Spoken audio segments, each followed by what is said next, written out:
바울이 아덴을 떠나서 고린도로 가고 있습니다. 청년 바울, 그 당시 이름은 사울이었지만 청년 바울은 다메섹으로 가던 길에 부활하신 예수님을 만나고 인생이 완전히 뒤집어지는 경험을 했습니다. 그 길은 그의 삶을 완전히 바꾸어 놓은, 그의 삶의 모든 목적과 가치와 방향, 그의 모든 것을 바꾸어 놓은 그러한 길이었습니다. 바울의 인생에서 가장 잊지 못할 길, 여정을 하나 꼽으라면 아마도 다메섹으로 가던 그 길, 그렇게 이야기하지 않겠습니까? 오늘 또 그는 길을 걸어가고 있습니다. 다메섹 가는 길은 그가 28살 청년 시절에 아주 기세가 등등하게 해서 예수 믿는 사람들을 잡으러 가던 그런 길이었다면, 오늘의 이 고린도 가는 길은 어느덧 40대 중반을 넘기면서 이제 중년이 되어버린 전도자의 전도 여행 가운데 한 여정입니다.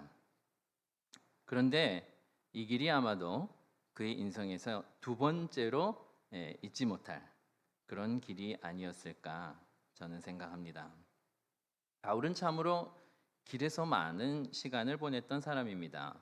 3차 전도 여행의 거리를 다 합산을 해보면 약 2만 킬로 정도 되는데, 그 많은 거리를 배를 타기도 했고 때로는 나귀나 노새를 이용하기도 했지만은 대부분 육지에서 도보로 이동을 했습니다. 하루 평균 한 2, 30km 정도를 걸었을 것이라고 학자들은 추정하고 있습니다. 아덴에서 고린도까지는 80km 정도 됩니다. 200리 길입니다. 한 사나흘길 정도라고 볼 수 있습니다. 사도 바울은 길에서 이렇게 많은 시간들을 보낼 때 무슨 일을 했을 것 같습니까? 몇 날 며칠씩 이렇게 길을 가야 하는데, 길에서 우리가 할 수 있는 게 뭐가 있겠습니까? 별로 많지 않을 것입니다. 생각을 한다거나 또 기도를 한다거나. 저는 이렇게 이제 생각을 해볼 때 사도 바울은 아마 이 시간이 하나님과 독대하는 그런 그 영적 재충전의 시간이 아니었을까. 사도 바울만의 그 개인 수련회를 갖는 그런 시간이 아니었을까, 그렇게 생각해 봅니다. 길은 사도 바울에게 중요한 그런 순간입니다.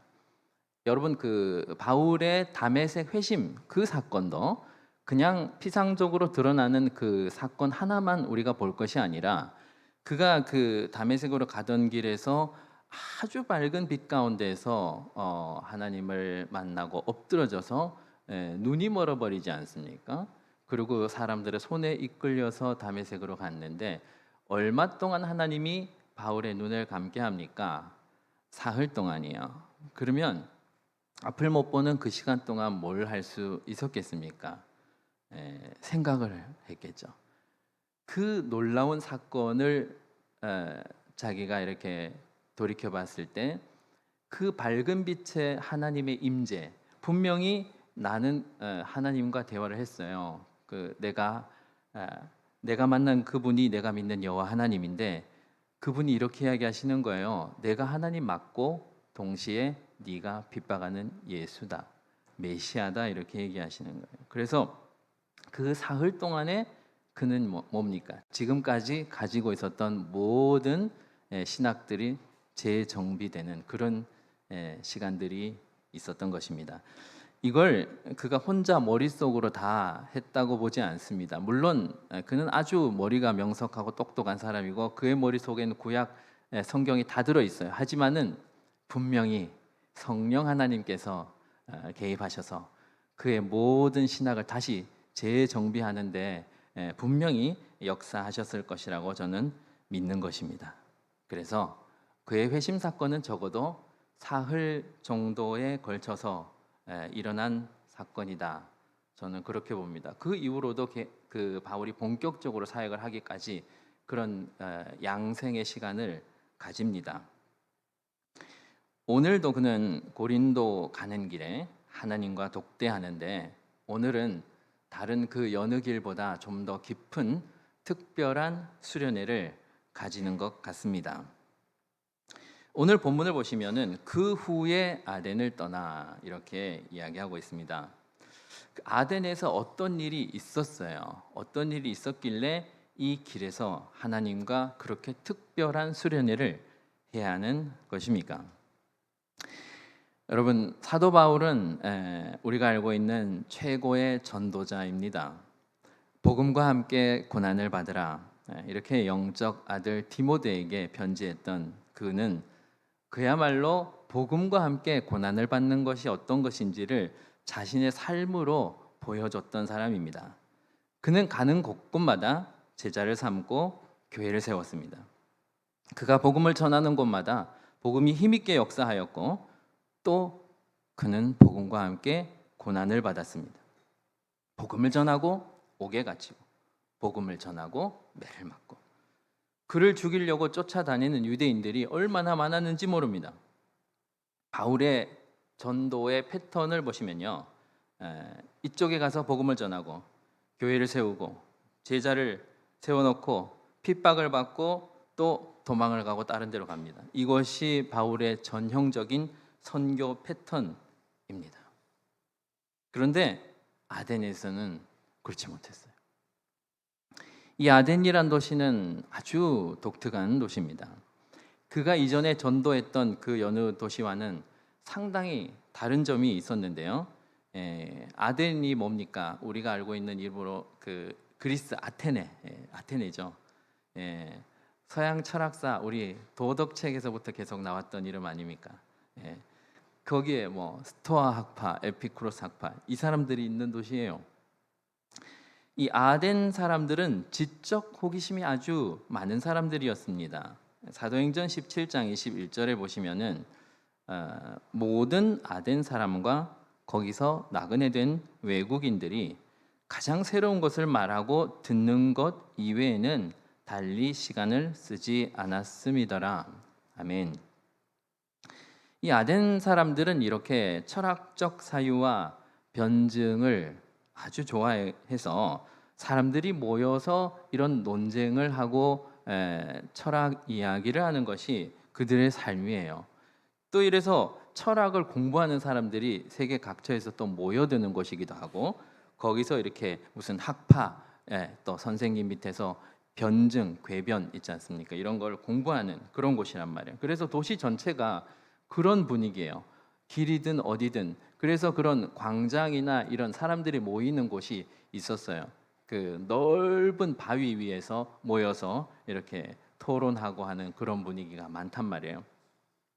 이 바울이 원래 전도하던 패턴은 어떤가 하면요, 어떤 지역에 가면은 제일 먼저 바로 바울은 유대인들의 회당을 찾아갑니다.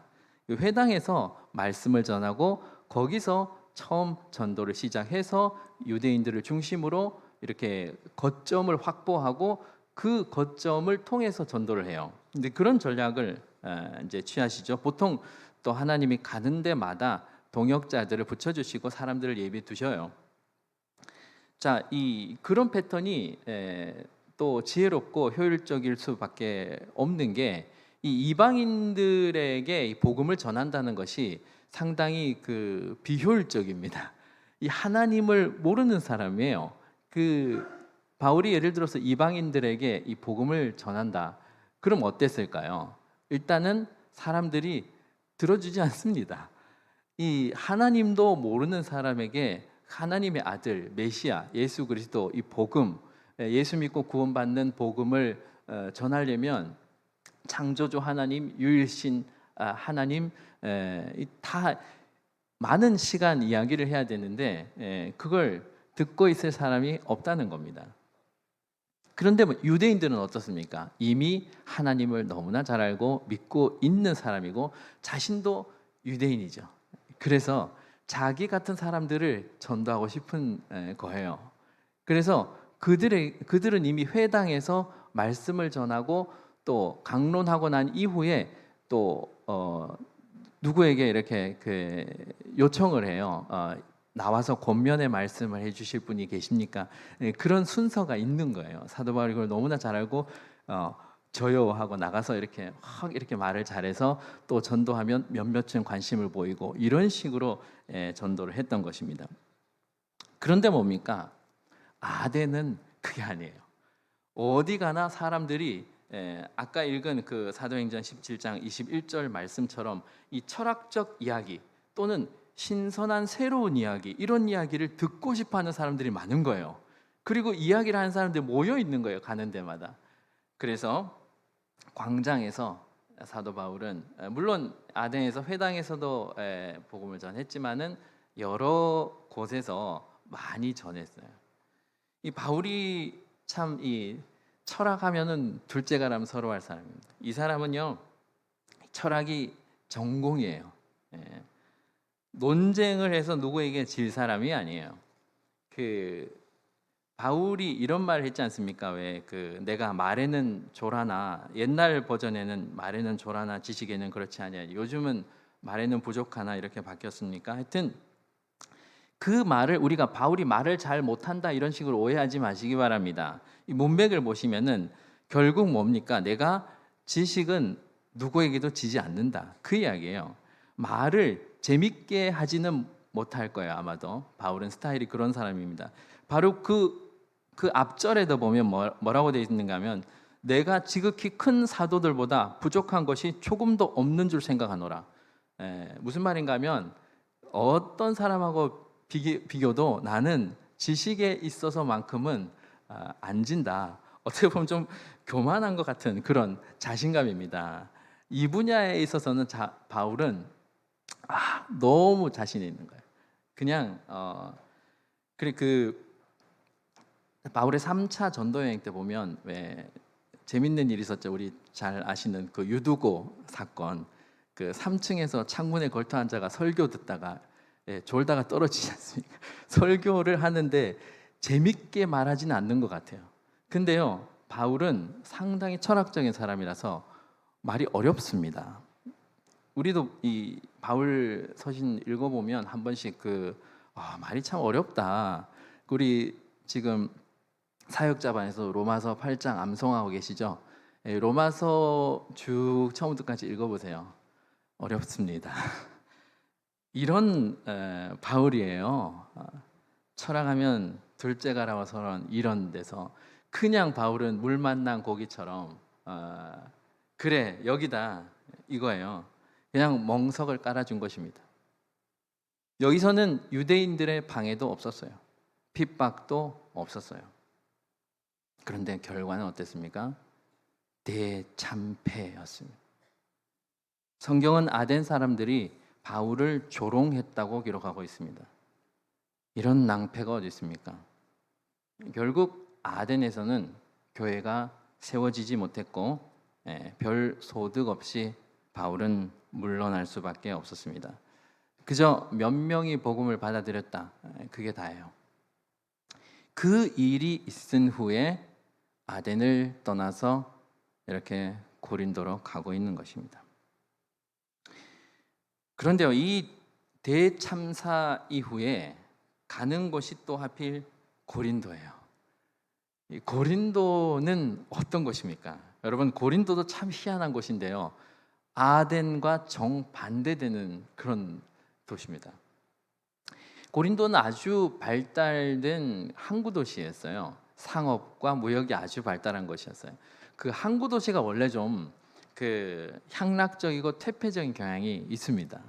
왜 그렇습니까? 이 뱃사람들이 다 남자들이죠. 오랫동안 집을 떠나서 이렇게 배를 타고 모처럼 육지에 딱 내리면 뭐부터 찾습니까? 돈도 있어요. 이 사람들이 그런 거예요. 불을 보듯 뻔한 일입니다. 그런데 또 여기 이 고린도에 뭐가 있었냐면 그 신전들이 있었어요. 특히 아프로디테의 신전, 여기는요 1000명의 여사제들이 있었어요. 말이 좋아 여사제지 뭡니까? 그냥 돈을 받고 몸을 파는 그런 장녀들이죠. 상업과 무역이 발달한 이런 항구 도시에 1000명의 여사제, 불에다가 기름을 붓는 그런 것입니다. 그래서 이 고린도는 아주 타락하고 성적으로 문란한 도시였습니다. 게다가요, 이 고린도에 있는 여자들은요, 몸만 파는 게 아니라 각국의 비즈니스맨들이 모이는 곳이죠. 이 사업하는 사람들이 모여가지고요, 또 사업상 필요한 정보를 얻으려고 해요. 그러니까 접대하는 그런 자리를 많이 가지게 되고, 그 가운데는 여자들이 항상 있어요. 그래서 이 여자들이 정보가 축적이 돼요. 그래서 그 로비스트 같은 여자들이 있었고, 여자들이 많은 정보를 가지게 되고요, 그 정보를 사기 위해서 여자를 사기도 했어요. 그래서 이 여자들이 참 똑똑한 여자들이 많았어요. 고린도에는 주워 들은 게 많고.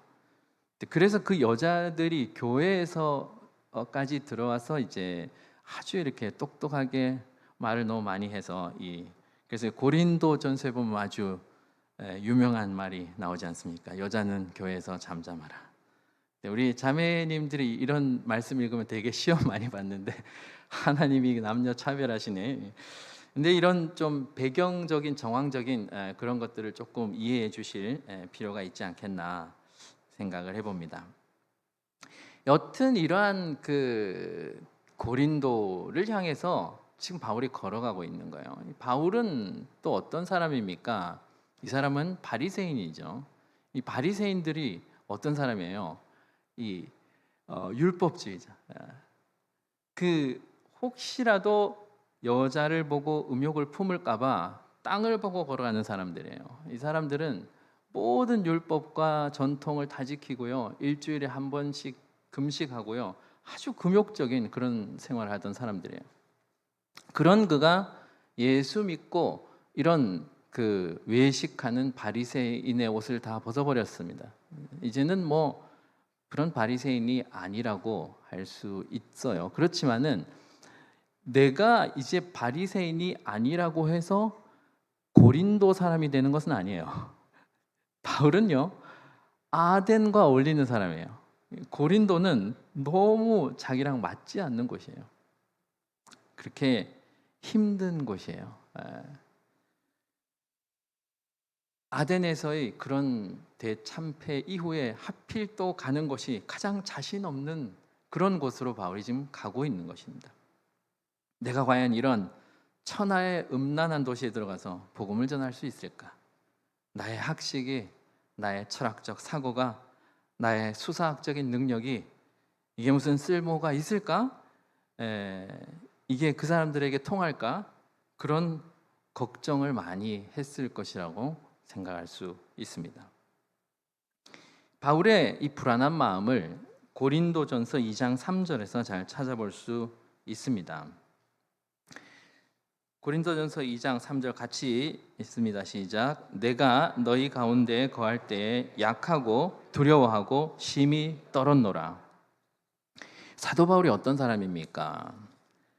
옥에 갇히는 것도 전혀 두려워하지 않았던 사람이에요. 40에 하나가만 매를 맞는 것도 전혀 두려워하지 않았던 사람이에요. 그 매를 맞고 거의 송장이 되어서 질질 끌려 나와서 다시 정신을 차려서 자기를 때렸던 그 성으로 또 들어가던 사람이에요.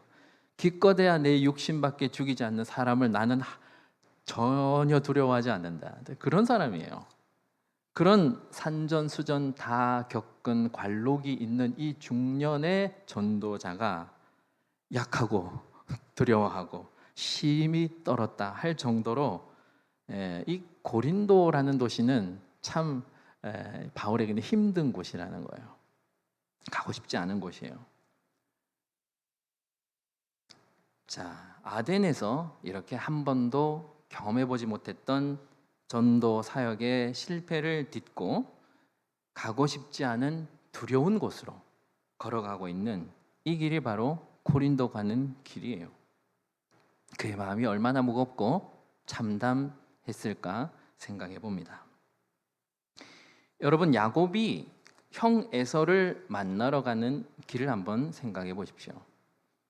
그 길에서 두려움 가운데 야곱이 어떻게 합니까? 야복강가에서 하나님께 매달리지 않습니까? 사생결단하는 심정으로 하나님께 어떻게든 매달려서 그렇게 해결하는 그런 심정. 바울도 아마 그런 심정으로 하나님을 간절히 찾았을 것이라고 저는 봅니다.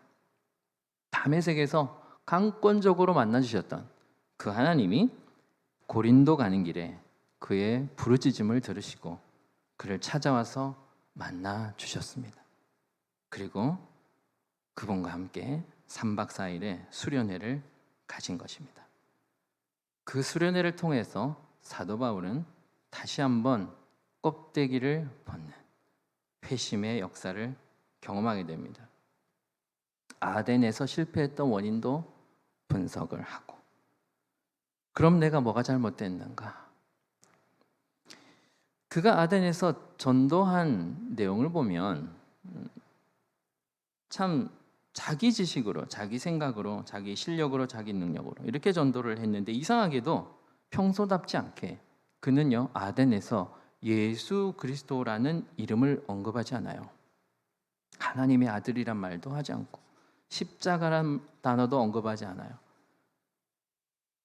아까 읽었던 고린도전서 2장 1절부터 5절까지 다 한꺼번에 우리 읽어보겠습니다. 같이 읽습니다. 시작. 형제들아, 내가 너에게 나아가 하나님의 증거를 전할 때에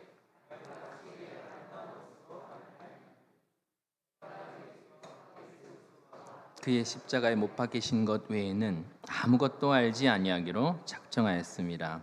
내가 너희 가운데 거할 때에 약하고 두려워하고 심히 떨었노라. 내 말과 내 전도함이 설득력 있는 지혜의 말로 하지 아니하고 다만 성령의 나타나심과 능력으로 하여 너희 믿음이 지혜에 있지 아니하고 다만 하나님의 능력에 있게 하려 하였노라. 아멘. 1절 보시면 내가 너희에게, 고린도 교인들에게 하는 말이죠. 고린도에서 너희에게 하나님의 증거를 전할 때에 말과 지혜의 아름다운 것으로 하지 않았다. 그전에는 그러다가 큰 코 다친 적이 있었다. 이런 겁니다. 내가 너희 중에서 예수 그리스도와 그의 십자가에 못 박히신 것 외에는 아무것도 알지 아니하기로 작정하였다. 어디서요? 고린도 가는 길에서요. 하나님과 수련회를 하면서 이렇게 결단한 겁니다. 내 말과 내 전도함이 설득력 있는 지혜의 말로 하지 아니하고 오직 성령의 나타나심과 능력으로, 우리가 믿는 것이 사람의 지혜에 있지 않고 하나님의 능력에 있다는 것을 깨달은 것입니다. 다메섹 가는 길에서 인생이 완전히 뒤집어졌는데 다시 한번 어느 정도 원숙했다고 봤던 그가 또 자아가 뒤집어지는 그런 역사가 일어납니다. 이 부분은 내가 잘하는데, 이거는 내가 좀 할 수 있는데 라고 생각하는 그런 부분에서 우리는 실패를 하는 경험을 합니다. 그걸 통해서 나의 가장 큰 무기를 내려놓아야 하는구나, 이걸 깨닫는 것입니다. 이것이 바로 지식인 바울의 죽음입니다. 자기를 쳐서 복종시키는 것이요, 자기를 부인하는 것입니다. 복음은 말과 지식으로 전하는 것이 아니구나. 그러면 무엇으로 전하는가? 예수 그리스도와 십자가, 그거면 되는구나. 이것이 바로 고린도 가는 길에서 그가 내린 결론인 것입니다. 우리 인생길에도 이런 고린도 가는 길이 있을 겁니다. 여기 앉아 계시는 분 가운데도 그런 길을 경험해 본 적이 있거나 혹시 지금 그런 길이라고 느끼는 분도 있을지도 모르겠습니다.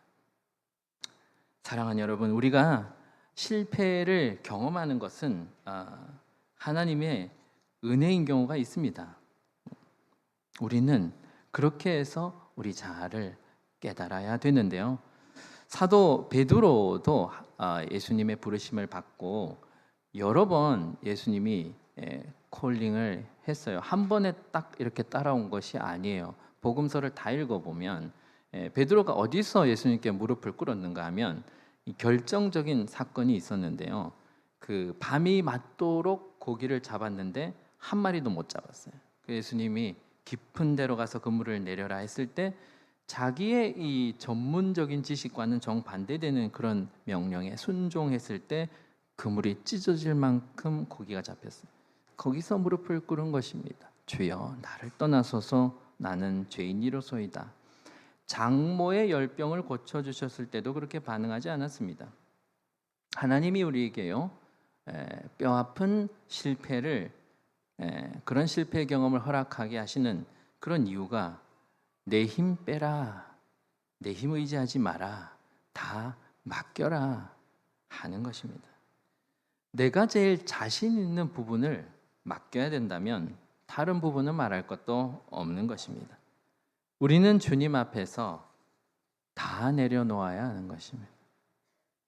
내려놓음이라는 책을 쓴 이용규 선교사님이라고 있어요. 이분이 이 책을 쓰고 많은 공감을 얻었는데요. 깊은 또 이 책 이후에 묵상 이후에 한 6년 뒤에 또 다른 책을 썼는데요. 책 제목이 더 내려놓음.